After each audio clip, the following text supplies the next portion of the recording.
my family, drugged my food, to keep me quiet until my lawyer made them quiet with lawsuits. They say blood is thicker than water, but what happens when that blood turns poison? What happens when the people who are supposed to protect you become the very ones you need protection from? My name is Sandra Coleman, but everyone calls me Sandy, and I'm 74 years old. For the past 8 months, I lived in a fog so thick I thought I was losing my mind. But I wasn't losing my mind at all. I was being stolen from it, piece by piece, meal by meal, by the people I trusted most in this world. This is my story of betrayal, survival, and the moment I realized that sometimes the strongest weapon an old woman has isn't her voice. It's her silence while she plans her revenge. Before we jump back in, tell us where you're tuning in from, and if this story touches you, make sure you're subscribed. Because tomorrow, I've saved something extra special for you. I used to pride myself on having a sharp mind. For 43 years, I taught 5th grade at Riverside Elementary. And let me tell you, managing a classroom of 11-year-olds requires mental agility that would make a chess master weep. I could remember every student's name, their parents, occupations, their learning disabilities, their favorite subjects, and which ones needed extra attention during spelling tests. My colleagues used to joke that I had a steel trap for a memory, and honestly, they weren't wrong. That's why what started happening to me last spring felt like watching my own life slip through my fingers like water. It began with small things. I'd walk into my kitchen and forget why I'd come there. I'd start sentences and lose track of what I was saying halfway through. At first, I laughed it off. After all, I'm 74 years old and everyone expects a little forgetfulness at my age. My daughter Lisa would smile that patient smile and say, "Oh, Mom, that's just part of getting older." My son Robert would nod along, adding something about how we all have senior moments. But these weren't senior moments. These were gaps in my existence that felt like someone had taken an eraser to my consciousness.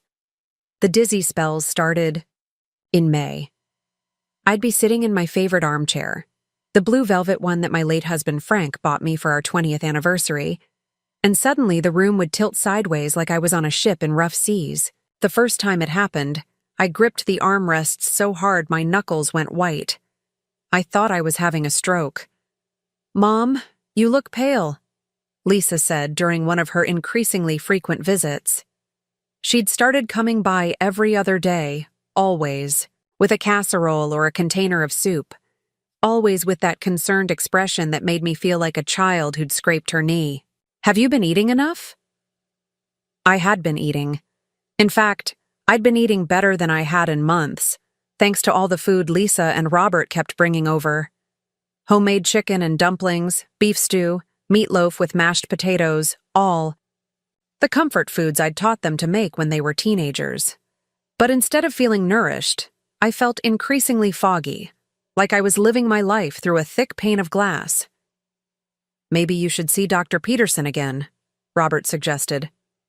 He'd driven over from his house across town, something he'd never done regularly before but had started doing several times a week. You know, just to be safe. I had seen Dr. Peterson. Twice, actually. He'd run blood tests, checked my blood pressure, asked about my medications. Everything came back normal. "Probably just the stress of adjusting to retirement," he'd said, with the kind of dismissive smile that doctors give to elderly women when they can't find anything obviously wrong. "Try to stay active, keep your mind engaged." But I was active.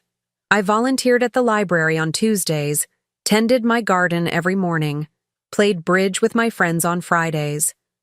At least I had been doing those things until the episodes got worse. The first time I lost an entire afternoon, I was terrified. I remember eating lunch. I remember Lisa stopping by with a container of her famous chicken pot pie, the one with the flaky crust that had won first place at the county fair 3 years running. I remember her heating it up for me, insisting I eat while it was warm. I remember taking the first few bites and complimenting her on the seasoning. The next thing I knew, it was nearly 6 o'clock in the evening, and I was sitting in my living room with the television on, watching the news. But I had no memory of the afternoon. None at all. It was like someone had pressed a pause button on my life for 5 hours.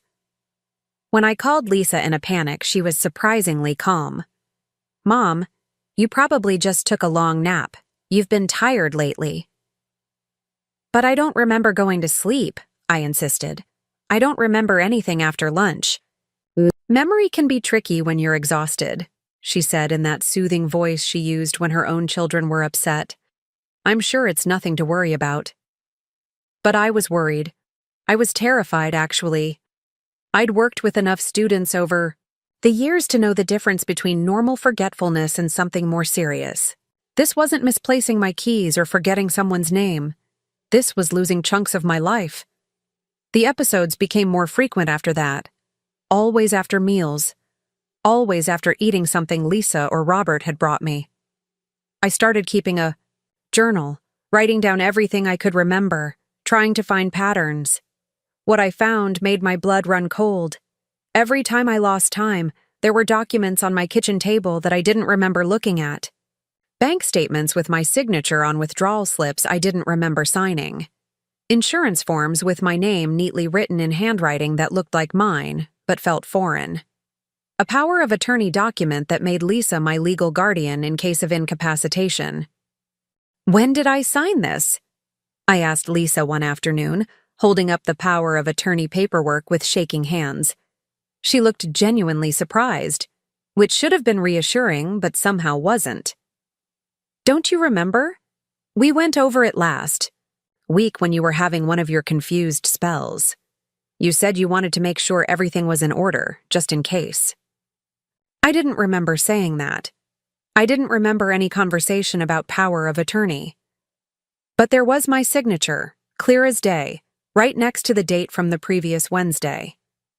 That night, I called my oldest friend, Margaret Howell. We'd known each other since we were both young teachers, fresh out of college and full of idealism about changing the world one student at a time. If anyone would give me honest advice, it would be Maggie. "Sandy, dear, you sound frightened," she said after I'd explained what had been happening. "I am frightened, Maggie. I feel like I'm disappearing piece by piece, and I don't understand why." There was a long pause on the other end of the line. When Maggie spoke again, her voice was careful, measured. "Have you considered that maybe the stress of living alone is affecting you more than you realize? Lisa and Robert are just trying to help." Even Maggie was dismissing my concerns. I hung up feeling more isolated than I had since Frank died 3 years ago. The breaking point came on a Tuesday in July. I'd been having a particularly clear day, feeling more like myself than I had in weeks. I decided to drive to the bank to check on my accounts, something I'd been meaning to do but kept forgetting about.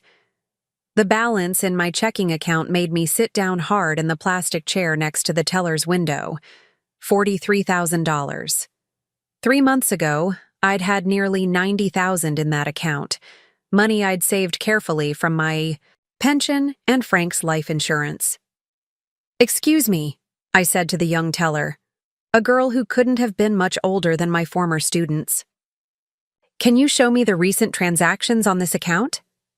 She printed out a statement that made my hands shake. Withdrawal after withdrawal, each one for several $1,000s, each one bearing my signature.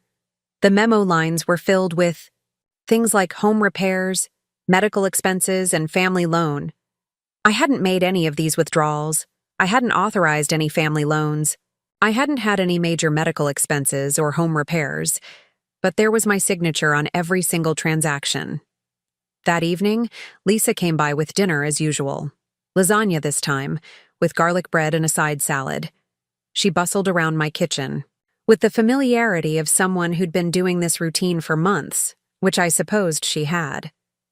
"You seem upset, Mom," she said as she set the plate in front of me. "Is everything okay?" I looked at my daughter, really looked at her. Lisa had always been the responsible one, the one who called every week, who remembered birthdays and anniversaries.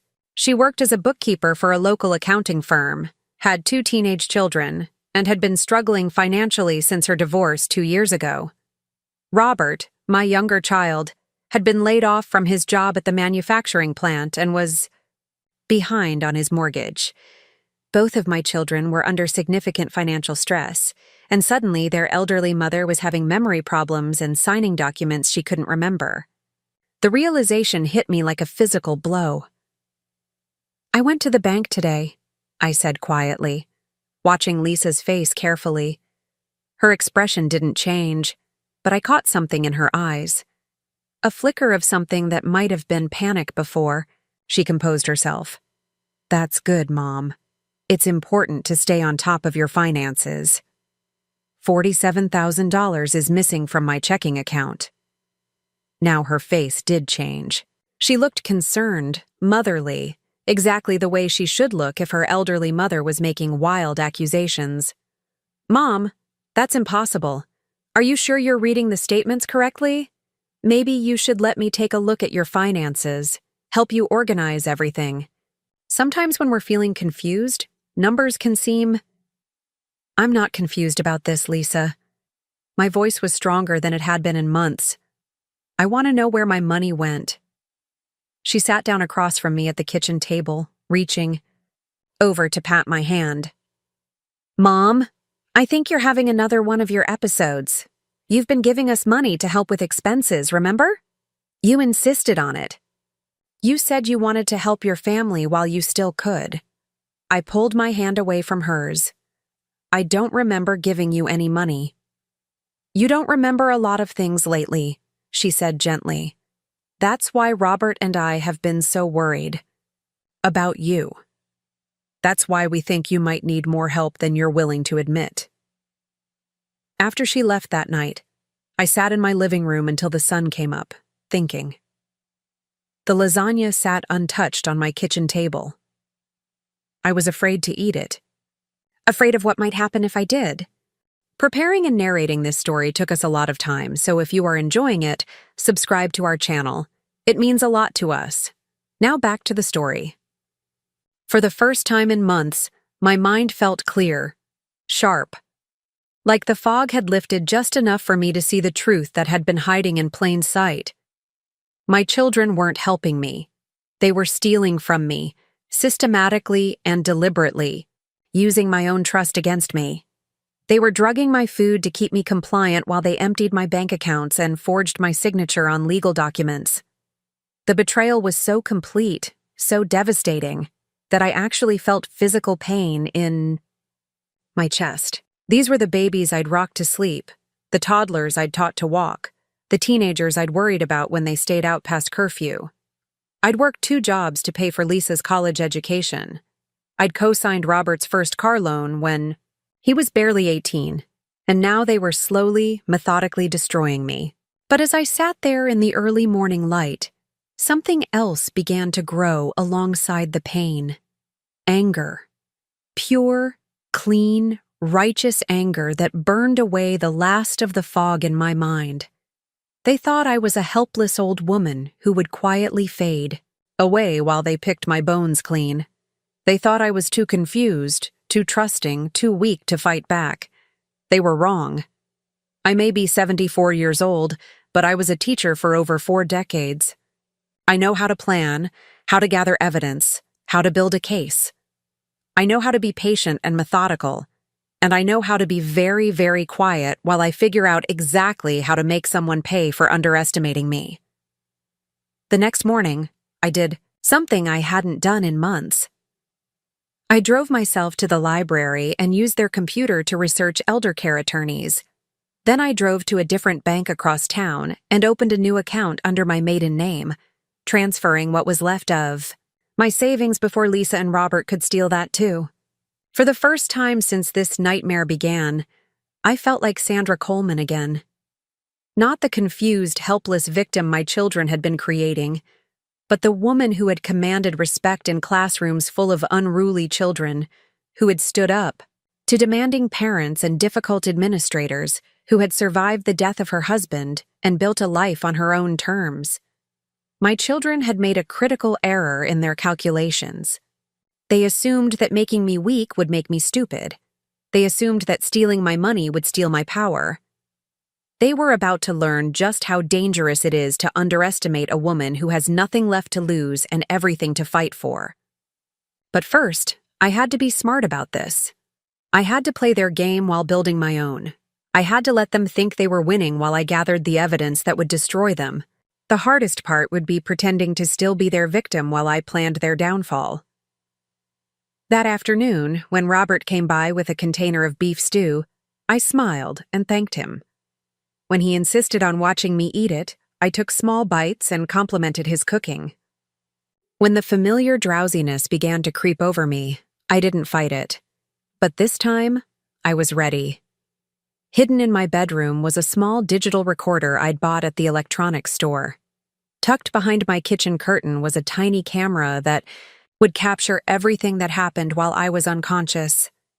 Let them think they had won. Let them think I was still their helpless, confused victim. While they were busy congratulating themselves on their cleverness, I would be building the case that would put them in prison where they belonged. After all, I'd been teaching lessons for 43 years. It was time to teach my children the most important lesson of their lives. Never underestimate your mother. The game was just beginning, and they had no idea they were playing against a woman who had been preparing for this fight her entire life. The next 3 weeks were the most challenging performance of my life. Every smile felt like swallowing glass. Every thank you burned my throat, and every time I pretended to be grateful for their help, a piece of my soul died. But I forced myself to play the role of the declining elderly mother while secretly documenting every single thing they did to me. The hidden camera I'd installed behind my kitchen curtain captured more than I ever expected. On the first day of recording, I watched Lisa arrive with her usual cheerful demeanor, carrying what appeared to be innocent homemade chicken soup. But before serving it to me, she pulled a small vial from her purse and carefully measured drops of clear liquid into the bowl, stirring it thoroughly before heating it in my microwave. My own daughter was poisoning me with the same hands that used to braid my hair when she was 7 years old. The audio recorder I'd hidden in my bedroom picked up conversations they had while they thought I was unconscious. Their voices were casual, businesslike, as if they were discussing grocery lists instead of my systematic destruction. The bank called about the latest withdrawal. Robert's voice came through clearly on the recording. They're starting to ask questions about the frequency. I told you we needed to space them out more, Lisa replied. But we're running out of time. The realtor says we can get at least $400,000 for the house, maybe more if we do some updates first. My house. They were planning to sell my house, the home Frank and I had built together 37 years ago, where I'd raised my children, where every room held memories that meant more to me than any amount of money. What about Mom? Robert asked. Shady Oaks has an opening in their memory care unit. I've already spoken with the director. With her condition deteriorating so rapidly, it's really the best option. She'll be safe there, and we won't have to worry about her getting confused and hurting herself. Shady Oaks. I knew about Shady Oaks. It was the nursing home where residents disappeared into themselves, warehoused until death while their families collected their Social Security checks. Mrs. Henderson from my bridge club had been placed there 2 years ago, and within 6 months, she'd forgotten her own name. They weren't just stealing my money. They were planning to steal my entire life, to erase Sandra Coleman completely and replace her with a confused shell who would sit quietly in a sterile room until she stopped breathing. The rage that filled me was so pure and hot that I had to bite my lip to keep from screaming, but I couldn't let them know I was aware. Not yet. I needed more evidence, more documentation, enough to ensure they would face serious prison time for what they'd done to me. I started keeping detailed written records of everything, hidden in a shoebox at the back of my bedroom closet. Times, dates, what they gave me to eat, how long I was unconscious afterward. What I discovered had been moved or signed while I was out. I photographed every document they'd forged, every bank statement showing unauthorized withdrawals, every piece of evidence of their systematic theft. The hardest part was maintaining my act when they were around. Lisa would stroke my hair and tell me how much she loved me while calculating how much my jewelry was worth. Robert would hug me and ask how I was feeling while mentally dividing up my possessions. The sheer depth of their deception was breathtaking in its cruelty. But I was learning things about my children that I'd never known. Things that made me question everything I thought I understood about the people I'd raised. During one of their conversations while I was supposedly unconscious, I discovered that Lisa had been stealing from her employer for months. Robert hadn't been laid off from his job at all. He'd been fired for showing up drunk repeatedly. Both of my children were deeper in debt than I'd imagined, with gambling problems, credit card bills, and lifestyle expenses they couldn't afford. They saw me as their salvation, their retirement plan, their ticket out of the financial hole they'd dug for themselves. And they were willing to destroy me completely to get what they wanted. The attorney I'd contacted, Maria Santos, was everything I'd hoped for and more. She was a specialist in elder abuse cases, a woman in her 50s with steel gray hair and eyes that missed nothing. When I showed up at her office with my shoebox full of evidence, she listened without interrupting, asking sharp questions that showed she understood exactly what my children were doing to me. "Mrs. Coleman," she said after reviewing my documentation, "what your children are doing constitutes multiple felonies: elder abuse, financial exploitation, fraud, conspiracy, and possibly attempted murder, depending on what substances they've been giving you." Attempted murder. The words hit me like a physical blow. I'd been thinking in terms of theft and betrayal, but Maria was right. They'd been systematically poisoning me, and if I hadn't figured it out when I did, they might have eventually given me too much of whatever they were using. I could have died, and it would have looked like natural causes in an elderly woman with documented cognitive decline. "The evidence you've gathered is excellent," Maria continued, "but we need more. We need to identify exactly what substance they're using, and we need irrefutable proof of their intent. Are you willing to continue this charade while we build an airtight case?" I thought about what she was asking. More weeks of pretending, more meals laced with drugs, more time lost to unconsciousness while my children ransacked my life. More conversations overheard while they planned my complete erasure. "How long?" I asked. "Another month? Maybe 6 weeks? Long enough to document a clear pattern and get the toxicology reports we need. I know it's asking a lot." It was asking everything. But the alternative was letting them get away with it, letting them continue to steal from other elderly people, letting them believe that vulnerable meant powerless. "I'll do it," I said. Maria arranged for a private laboratory to test samples of the food Lisa and Robert brought me. The results were horrifying. They'd been using a combination of benzodiazepines and sleep aids, carefully calibrated doses that would keep me compliant and confused without immediately killing me. The fact that they knew enough to measure the dosages suggested they'd researched. Planned it carefully. This wasn't a crime of passion or desperation. This was calculated, premeditated destruction. During this time, I also discovered that I wasn't their first victim. While pretending to be unconscious one afternoon, I overheard a phone conversation Robert was having with someone I didn't recognize. "It worked perfectly with our mother," he was saying. "She had no idea what was happening until it was too late. Yeah, the key is consistency and patience. You can't rush it or they get suspicious." He was giving advice to someone else about how to drug and rob an elderly parent. My son wasn't just a thief. He was teaching other people how to become thieves. The person he was talking to turned out to be his neighbor, whose 80-year-old father had recently started showing signs of confusion. Maria's team was able to trace the phone records and alert Adult Protective Services. We'd uncovered an entire network of adult children who were systematically abusing their elderly parents. As the evidence mounted, I began to understand that my situation was part of something much larger. Elder abuse was reaching epidemic proportions, with family members often being the primary perpetrators. What was happening to me was happening to thousands of other elderly people across the country, people who trusted their children and found that trust used as a weapon against them. But knowledge came with a price. The more I learned about the scope of their betrayal, the more isolated I felt. These weren't my children anymore. The Lisa who used to bring me dandelion bouquets when she was 5, the Robert who cried in my arms when his first dog died, those children were gone. In their place were strangers who looked like my babies but had hearts I didn't recognize. The loneliness was crushing. I couldn't talk to my friends about what was happening because I couldn't risk word getting back to Lisa and Robert.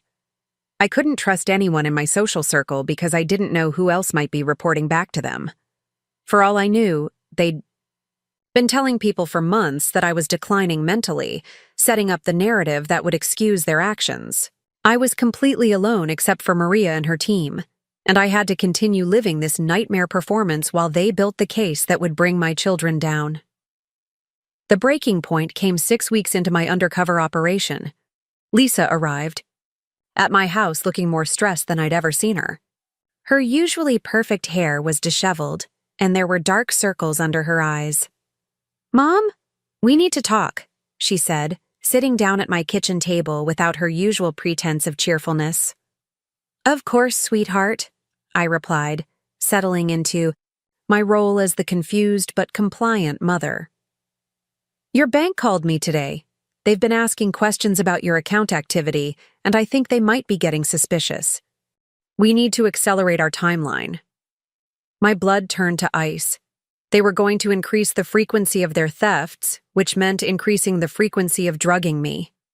Maria had warned me that this might happen, that as their desperation grew, they might become more careless and more dangerous. "I don't understand, dear. What timeline?" Lisa looked at me with what might have been genuine sadness, which somehow made it worse. "Mom, your condition is getting worse. Robert and I have been talking, and we think it's time to start looking at care facilities. Somewhere safe where trained professionals can help you." "I don't want to leave my house," I said, letting genuine emotion creep into my voice. "I know, Mom, but you're not safe here alone. You forget things, you get confused, and we're worried about you. Shady Oaks has a beautiful memory care unit, and you'd have your own room with a view of the garden." She was so convincing, so caring in her tone, that if I hadn't known the truth, I might have believed she was genuinely concerned about my welfare. But I knew about the conversations she'd had with Robert about selling my house. I knew about the forged documents and the stolen money. I knew that her tears were crocodile tears, designed to manipulate me into cooperating with my own destruction. "When would this happen?" I asked. "Soon, Mom. Maybe next week. I know it's a big change, but it's really for the best." Next week. They were planning to have me committed to a memory care facility next week, probably after one final massive withdrawal from my accounts and the signing of papers that would give them complete control over my estate. That night, I called Maria in a panic. "They're moving faster than we expected," I told her. "They want to put me in a nursing home next week." "Are you ready to move forward with the arrests?" she asked. I thought about my children, about the babies I'd loved and the monsters they'd become. I thought about all the other elderly people who were suffering the same betrayal I was experiencing. I thought about the life I'd built and the future they were trying to steal from me. "Yes," I said. "I'm ready." Maria's plan was elegant in its simplicity. I would invite Lisa and Robert over for Sunday dinner, telling them I had something important to discuss about my future. While they were there, I would serve them food for once, instead of the other way around. But unlike them, I wouldn't be adding any secret ingredients to their meals. Instead, the house would be full of hidden recording equipment, and Maria would be listening from a van parked down the street. When Lisa and Robert inevitably tried to drug my food or pressure me into signing more documents, everything would be captured on audio and video. Then the police would move in. The hardest part was preparing the meal while maintaining my active decline. I had to cook like someone whose mental faculties were slipping, burning the edges of the roast slightly, oversalting the vegetables, making the kinds of mistakes that would reinforce their belief that I was becoming incompetent. As I cooked, I thought about all the Sunday dinners I'd prepared for my family over the years. Birthday celebrations, holiday gatherings, simple meals where we'd talked about our days and our dreams. My kitchen had been the heart of our home, the place where we'd shared our lives with each other. Now it was going to be the place where I finally exposed the people my children had become. When Lisa and Robert arrived that Sunday, they were clearly surprised that I'd cooked for them. They exchanged glances that I pretended not to notice, the kind of silent communication that siblings develop over years of shared conspiracy. "Mom, you didn't need to go to all this trouble," Lisa said, though I could see her mentally calculating what this meant for their plans. "I wanted to," I replied. "I have some things I want to discuss with both of you, and I thought we should have a nice family dinner first." We sat down at the dining room table, the same table where I'd helped them with homework, where we'd played board games on rainy Saturday afternoons, where Frank and I had told them about his cancer diagnosis 3 years ago.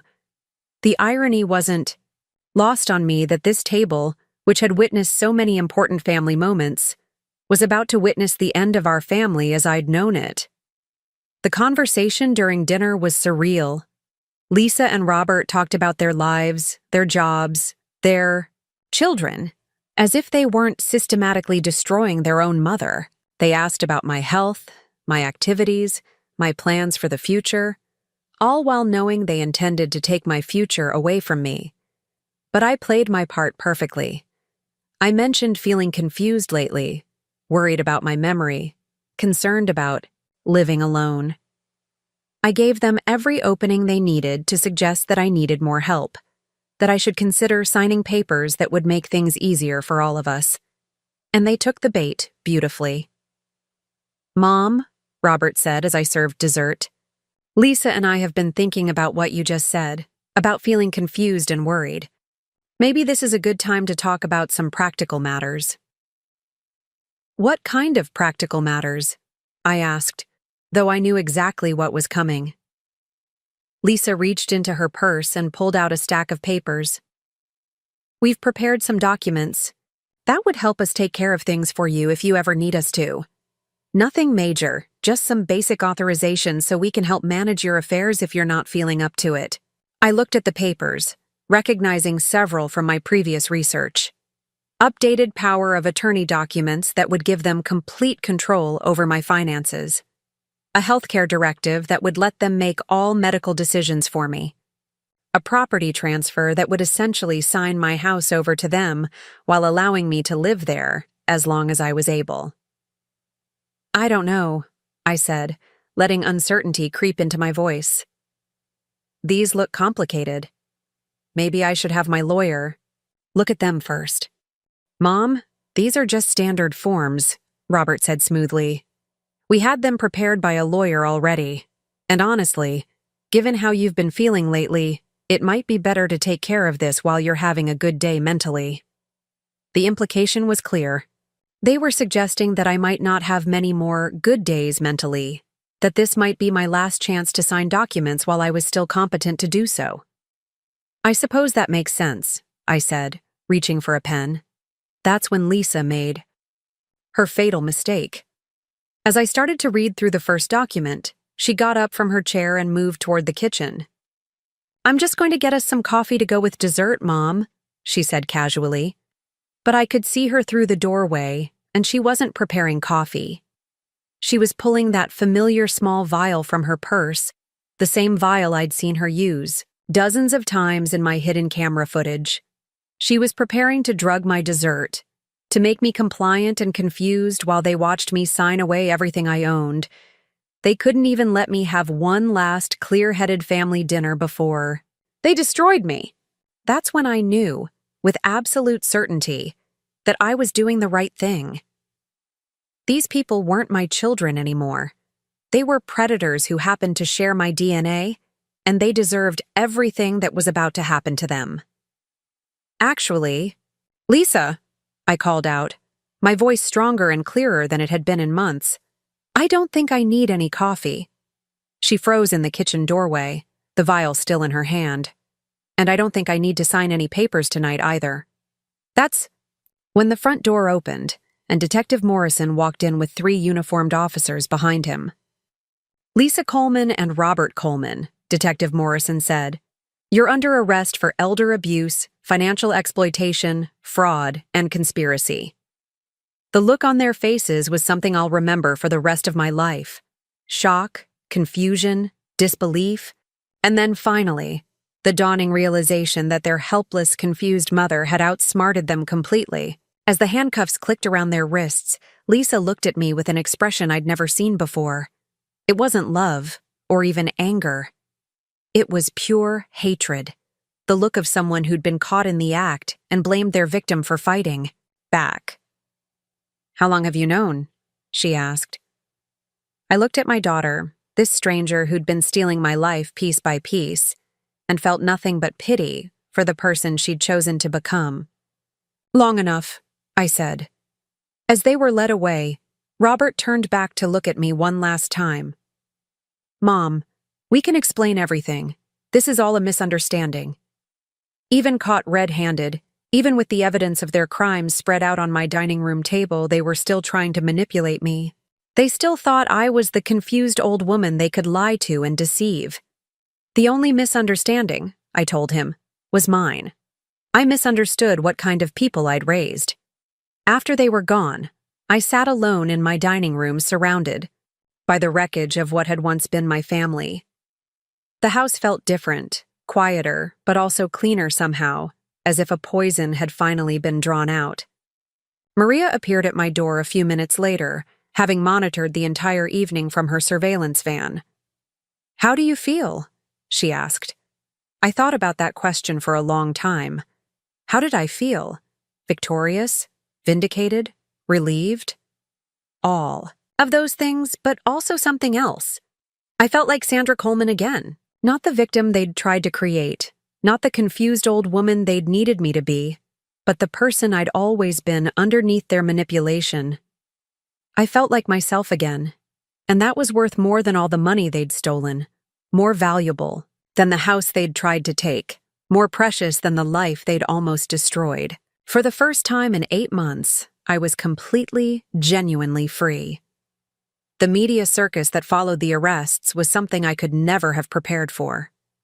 Within 24 hours, news vans lined my quiet street, reporters knocked on my doctor at all hours, and my telephone rang constantly with calls from journalists wanting to hear about the heroic grandmother who caught her own children stealing from her. I hated every minute of it. This wasn't heroic to me. This was the most devastating failure of my life as a mother. Somewhere along the way, I had raised 2 human beings who were capable of systematically destroying their own parent for money. Every interview request, every sensational headline, every social media post calling me brave felt like salt in a wound that would never fully heal. The worst part was the way people talked about Lisa and Robert as if they were strangers who had somehow infiltrated my family. I can't believe your own children would do that to you, neighbors would say, shaking their heads in disbelief. But they were my children. I had shaped them, taught them, loved them into existence. Their capacity for cruelty didn't come from nowhere. Maria tried to shield me from the worst of the media attention, but there was no escaping the fact that my private family nightmare had become public entertainment. The story had everything the news cycle craved: elderly victim, shocking betrayal, dramatic arrest. The fact that I had turned the tables on my abusers made it even more compelling to audiences hungry for justice stories. But justice, I was learning, was far more complicated than I had imagined. The legal proceedings began almost immediately. Lisa and Robert were denied bail after the prosecutor argued they posed a flight risk and had demonstrated a pattern of targeting vulnerable elderly individuals. The evidence Maria and I had gathered was overwhelming, but the defense attorneys were already crafting narratives designed to minimize their crimes. Lisa's lawyer painted her as a desperate single mother overwhelmed by financial pressures and her mother's declining mental health. Robert's attorney claimed he was simply following his sister's lead, too trusting and naive to understand the full scope of what they were doing. Both defense teams hinted that they would argue their clients believed they were acting in my best interests, helping a confused elderly woman who was no longer capable of managing her own affairs. It was masterful victim blaming disguised as compassion, and it made me physically sick. The preliminary hearings were torture. I had to sit in a courtroom and listen to my children's lawyers describe me as a delusional old woman who had fabricated evidence against her loving children. They questioned my mental capacity, my memory, my ability to distinguish reality from paranoid fantasies. They suggested that I had somehow doctored the recordings, planted the evidence, and manipulated the bank records to frame innocent family members. Watching Lisa and Robert sit at the defense table in their modest clothes and humble expressions, playing the role of confused victims of their mentally declining mother, was almost more than I could bear. They looked so young, so vulnerable, so much like the children I remembered that several times I had to remind myself of what they had actually done to me. Their performances were flawless. Lisa dabbed at her eyes with tissues while her lawyer described her heartbreak at being accused of harming the mother she loved. Robert sat with his head bowed, the picture of remorse and confusion. To anyone who didn't know the truth, they looked like devoted children being railroaded by a vindictive parent with dementia. But the evidence spoke louder than their performances. The toxicology reports were damning. Hair samples taken from my brush showed consistent levels of benzodiazepines and sleep aids over a period of 6 months. The hidden camera footage clearly showed Lisa and Robert adulterating my food with substances from unmarked vials. The audio recordings captured their discussions about selling my house, accessing my accounts, and moving me to a memory care facility, against my will. Most damning of all were the financial records. Maria's forensic accountant had traced every stolen dollar, documented every forged signature, mapped out a pattern of theft that was methodical and deliberate. There was no way to explain away the evidence as the misunderstandings of a confused, elderly woman. But even with overwhelming proof of their crimes, the emotional toll of the legal process was devastating. Every court appearance forced me to relive the months of abuse, to articulate the depth of their betrayal, to explain how it felt to discover that the people I loved most in the world saw me as nothing more than an obstacle to their financial security. The hardest moments came when I had to testify about specific incidents. The prosecutor, a young woman named Jennifer Walsh, was thorough and compassionate, but she had to ask questions that cut to the bone. "Mrs. Coleman, can you describe what it felt like to wake up and find documents you didn't remember signing? Mrs. Coleman, when you realized your children were drugging your food, what went through your mind? Mrs. Coleman, did you ever consider that your children might seriously harm you to get access to your assets?" Each question forced me to examine not just what Lisa and Robert had done, but what I had failed to see, failed to prevent, failed to understand about the people I had raised. Every answer felt like admitting to a fundamental failure as a mother. The worst testimony came when I had to describe finding the power of attorney documents that would have given them complete control over my life. Jennifer Walsh had me read aloud from the papers, explaining what each section would have meant if I had signed them while under the influence of the drugs they were giving me. This clause would have given your children the authority to place you in any care facility they deemed appropriate regardless of your wishes. Is that your understanding? Yes. And this section would have transferred ownership of your home to your children, while allowing you to remain there only at their discretion. Is that correct? Yes. Mrs. Coleman, if you had signed these documents while impaired by the substances your children were giving you, what would have happened to your independence? I looked across the courtroom at Lisa and Robert, sitting with their lawyers, staring at me with expressions I couldn't read. They looked like strangers wearing my children's faces. I would have ceased to exist as an independent person, I said. I would have become their property, completely dependent on their mercy for every aspect of my life. The gallery was silent except for the scratching of reporters' pens and the quiet sobbing of someone in the back row. I later learned it was Mrs. Patterson, an elderly woman from my neighborhood whose own son had been stealing from her for years. She had come to every hearing, drawing strength from watching someone else fight back against family abuse. But the defense wasn't finished with me. During cross-examination, Lisa's attorney, a silver-haired man named David Brennan, attempted to dismantle my credibility with surgical precision. Mrs. Coleman, you've admitted to deceiving my client for weeks, pretending to be confused and helpless while secretly recording her private conversations. Is that correct? I was gathering evidence of crimes being committed against me. So you lied to your daughter, someone who was concerned about your welfare and trying to help you? I protected myself from someone who was systematically poisoning and robbing me. But you've also admitted that you hid money from your children, opened secret bank accounts, and met with lawyers without telling them. These aren't the actions of someone who trusts her family, are they? Maria had prepared me for this line of questioning, but it was still infuriating. Brennan was trying to make my self-preservation look like evidence of mental instability and family dysfunction. Mr. Brennan, I said, looking directly at him, if someone was slowly poisoning you and stealing your life savings, would you tell them you knew about it before you had enough evidence to stop them? Mrs. Coleman, isn't it true that you've had conflicts with your children about money in the past? No, that's not true.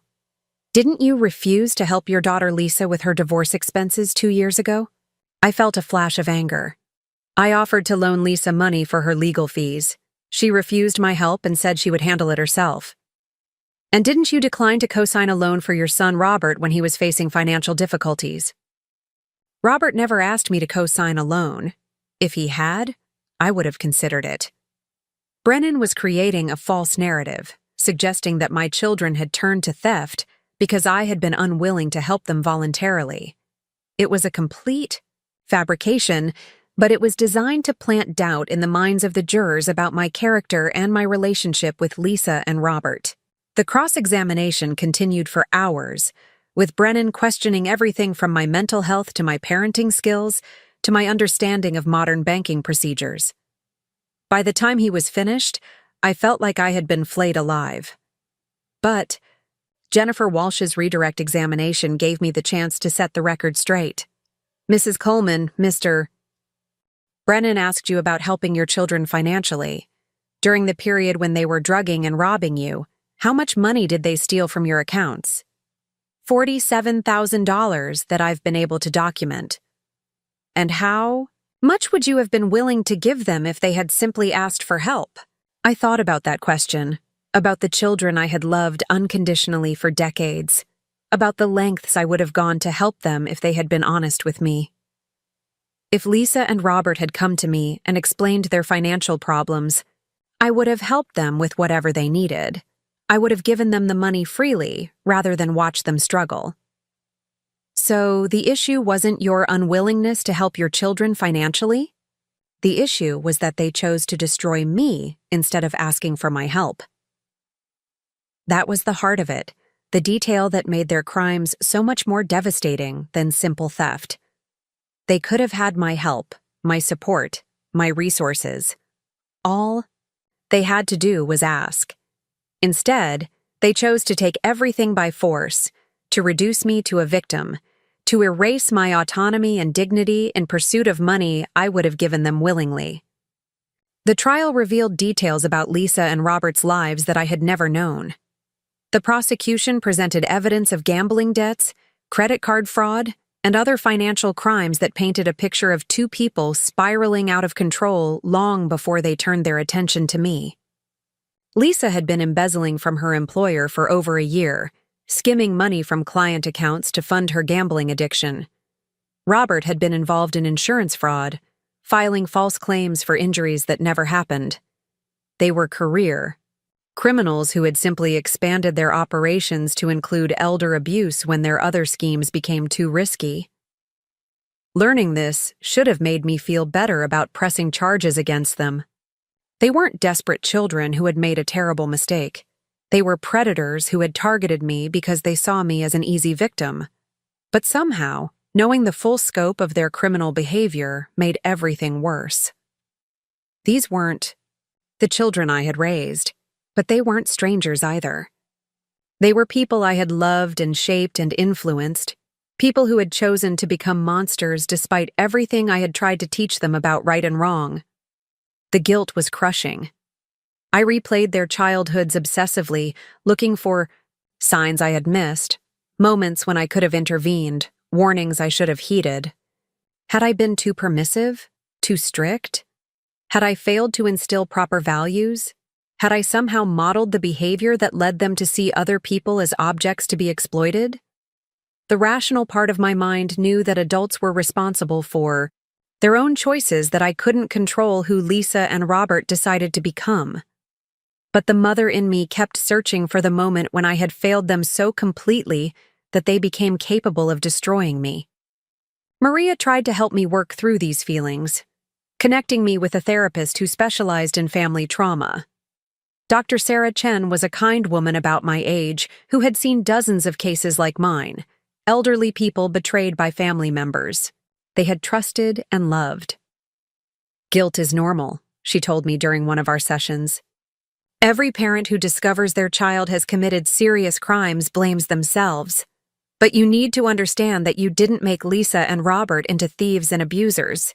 They made those choices themselves. But I must have done something wrong, I insisted. Good parents don't raise children who become criminals. Sandra, good parents raise children who have the capacity to choose between right and wrong. What those children do with that capacity is up to them. You gave Lisa and Robert moral guidance, love, support, and education.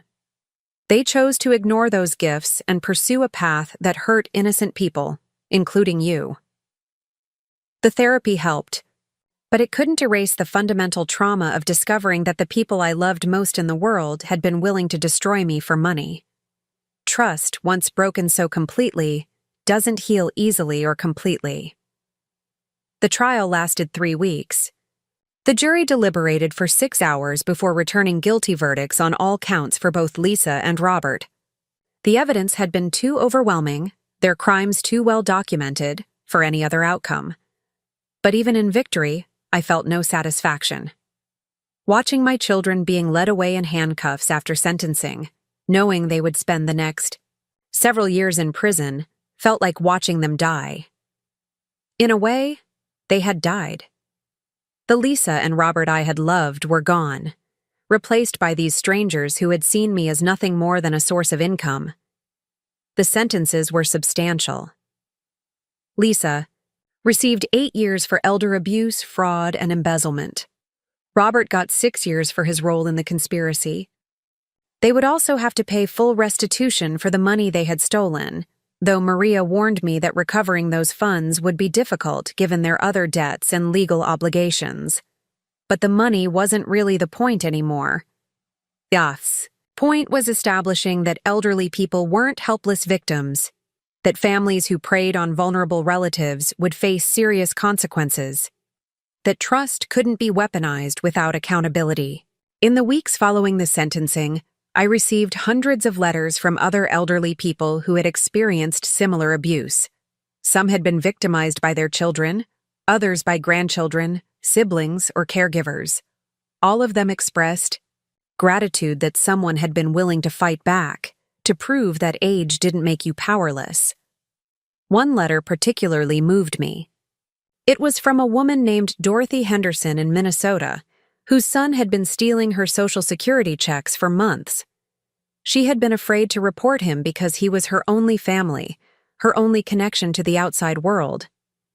After reading about my case, she had found the courage to contact Adult Protective Services. "Your story showed me that being alone is better than being abused," she wrote. "Thank you for proving that we don't have to accept mistreatment just because it comes from family." That letter helped me understand something important about what had happened to me. My private nightmare had become a public story not for entertainment value, but because it gave other victims permission to fight back. By refusing to be a silent victim, I had accidentally become a voice for elderly people who thought they had no choice but to endure abuse from family members. The media attention gradually faded, but the impact of the case continued to ripple outward. Several states updated their elder abuse laws based on recommendations that emerged from the trial. Law enforcement agencies began training officers to recognize the signs of family financial exploitation. Banks implemented new protocols for monitoring unusual account activity by elderly customers. Most importantly, other elderly people began speaking up about abuse they were experiencing. Adult Protective Services reported a significant increase in reports of family financial exploitation in the months following my case. People who had been suffering in silence found the courage to seek help, but for me personally, the victory felt hollow. I had saved myself from complete destruction, but I had lost my family in the process.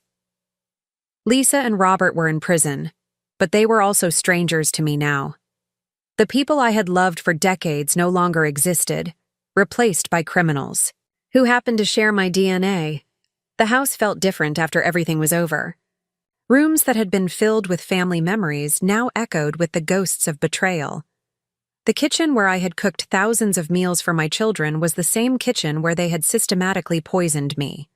The dining room where we had celebrated birthdays and holidays was where I had finally confronted them with evidence of their crimes. I considered selling the house and moving somewhere without memories, starting fresh in a place where every corner didn't remind me of what I had lost. But eventually I decided to stay. This was my home, my sanctuary, the place Frank and I had built our life together. I wouldn't let Lisa and Robert's crimes drive me away from the space that held my real memories, the ones from before they became people I didn't recognize. Instead, I began the slow process of reclaiming my life and my home. I had new locks, installed, changed all my passwords and account numbers, and created new security systems to protect myself from any future attempts at exploitation. But more importantly, I started building new relationships and connections to replace the family bonds that had been severed. I became more involved in community organizations, volunteering with literacy programs and mentoring young teachers. I joined support groups for elder abuse survivors, sharing my experience with others who were struggling to rebuild their lives after family betrayal. I started speaking at conferences about financial exploitation, helping to educate professionals who worked with elderly clients. Slowly, carefully, I began to trust again. Not completely, and not easily, but enough to form new friendships and connections. I learned to see people as individuals rather than potential threats, to judge character based on actions rather than family relationships. The healing process was gradual and incomplete. Some days I felt strong and vindicated, proud of myself for fighting back against people who had underestimated my intelligence and determination. Other days I felt broken and lonely, mourning the loss of the children I had thought I knew and loved. But every day, I woke up in my own home, in control of my own life, making my own decisions about my future. I was Sandra Coleman again, not the victim Lisa and Robert had tried to create. And that was worth everything I had endured to get there. The scars would never completely heal, but they had made me stronger in ways I hadn't expected. I had learned that survival wasn't just about protecting yourself from strangers. Sometimes it meant protecting yourself from the people who were supposed to love you most. And I had learned that being elderly didn't make you powerless, that experience and intelligence were weapons that could be used against even the most calculating abusers. Most importantly, I had learned that family wasn't defined by blood, but by love, respect, and genuine care for each other's well-being. The people who had shared my DNA had proven they weren't really my family at all. But the community I was building around myself, the connections based on mutual respect and honest affection, those relationships were worth more than any biological bond. I was 74 years old, and I was just beginning to understand what it meant to be truly free. The letter arrived on a Tuesday morning in October, 6 months after the sentencing. I recognized Lisa's handwriting immediately, those careful loops and precise lines I had helped her practice when she was learning cursive in 3rd grade. My hands trembled as I held the envelope, debating whether to open it or throw it away, unopened. Prison had given my daughter time to think, apparently, and she wanted to talk. I sat at my kitchen table for 20 minutes, staring at that envelope, remembering the last time I had seen Lisa's face. She had looked at me with such hatred as they led her away in handcuffs, such pure resentment that her own mother had dared to fight back against her systematic destruction. The Lisa who had written this letter was supposedly the same person who had measured poison into my food while smiling and telling me how much she loved me. When I finally opened the envelope, the letter was 5 pages long, written in the careful script of someone who had taken time to choose each word deliberately. "Dear Mom," it began, and just seeing those words in her handwriting made my chest tighten with a mixture of grief and anger I still couldn't untangle. "I know you probably don't want to hear from me, and I understand why. I know what Robert and I did was wrong, and I know saying sorry doesn't fix anything or take back the hurt we caused you. But I wanted you to know that I think about what we did every single day, and I'm trying to understand how we became the kind of people who could hurt you like that." The letter went on to describe her life in prison, her participation in counseling programs, her growing awareness of how addiction and financial desperation had warped her thinking. She wrote about taking responsibility for her actions, about understanding the magnitude of the betrayal she had committed against the woman who had raised her with love and sacrifice. But as I read her carefully crafted apologies and explanations, I found myself analyzing every word, searching for manipulation, for the subtle persuasion techniques she had used so effectively during the months she was poisoning me. Was this genuine remorse, or was this simply another performance designed to achieve a specific goal?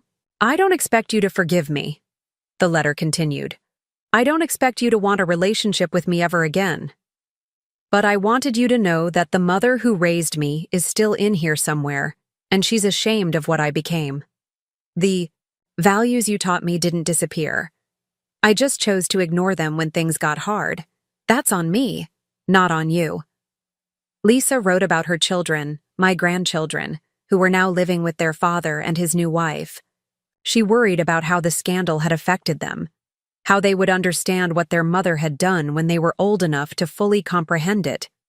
She asked if I would consider maintaining some kind of relationship with them, since they were innocent of her crimes and shouldn't be punished for her failures. That request hit me like a physical blow. I had been so focused on protecting myself from Lisa and Robert that I had pushed away everyone connected to them, including 2 children who had done nothing wrong except be born to a mother who had chosen to become a criminal. Emma was 14 now, a freshman in high school who had once spent every weekend at my house, helping me bake cookies and listening to stories about her mother's childhood. Jake was 11, a quiet boy who loved to read and had always curled up next to me on the couch while I read him chapter books that were slightly above his grade level. I hadn't spoken to either of them since their mother's arrest. Their father, Lisa's ex-husband David, had made it clear that he didn't want me in their lives anymore. He was protecting his children from the chaos and scandal surrounding their mother's crimes, and I couldn't blame him for that. But it meant I had lost my grandchildren along with my daughter, another devastating casualty of Lisa's choices. "I know David won't let you see Emma and Jake right now," Lisa wrote, "and I understand why. But someday when they're older, they might want to know their grandmother. I hope you'll be willing to talk to them then, to help them understand that you loved them even when you couldn't be part of their lives." The letter ended with a request that surprised me. Lisa asked if I would be willing to participate in a restorative justice program, a mediation process where victims and offenders could meet in a controlled environment to discuss the impact of crimes and work toward some kind of healing. I'm not asking you to forgive me or to pretend this didn't happen, she wrote. But maybe talking face to face would help both of us understand how we got to this place. Maybe it would help me figure out how to live with what I've done, and maybe it would help you get some kind of closure. I set the letter aside and walked out into my garden, needing fresh air and space to think. The autumn flowers were in full bloom. The mums and asters I had planted in the spring when I was still living in the fog of my children's drugs. These plants had survived the chaos of the past year, had continued to grow and flourish even as my world fell apart around me. The idea of meeting with Lisa face to face terrified me. I had worked so hard to rebuild my sense of safety and autonomy, to create a life where I was in control of my environment and relationships. Sitting across from her, even in a supervised setting, felt like voluntarily walking back into the nightmare I had fought so hard to escape. But there were things I wanted to say to her, questions I wanted answered, conversations that had been interrupted by lawyers and courtrooms and the formal language of legal proceedings. Despite everything she had done to me, she was still the little girl who had brought me dandelion bouquets and the teenager who had cried on my shoulder when her first boyfriend broke her heart. I called Maria to discuss the restorative justice option. She was cautious but not opposed to the idea. These programs can be helpful for both victims and offenders, she explained, but only if you're doing it for your own healing, not because you feel obligated or because you hope to repair the relationship. Lisa is going to be in prison for several more years, and there's no guarantee she'll be a different person when she gets out. Maria was right to be cautious. I had to examine my motivations carefully, to make sure I wasn't being drawn into another manipulation or setting myself up for further disappointment. But the more I thought about it, the more I realized that there were things I needed to say to Lisa, not for her benefit, but for mine. I needed to look her in the eye and tell her how her betrayal had affected me, not just financially, but emotionally and spiritually. I needed to make sure she understood the full scope of what she had taken from me. And perhaps most importantly, I needed to see who she really was now, without the performance of the courtroom or the careful language of a written letter. I needed to know if the remorse she expressed was genuine or if she was still the master manipulator who had spent months slowly poisoning me while playing the role of the concerned daughter. The restorative justice meeting was scheduled for a cold December morning at the women's correctional facility where Lisa was serving her sentence.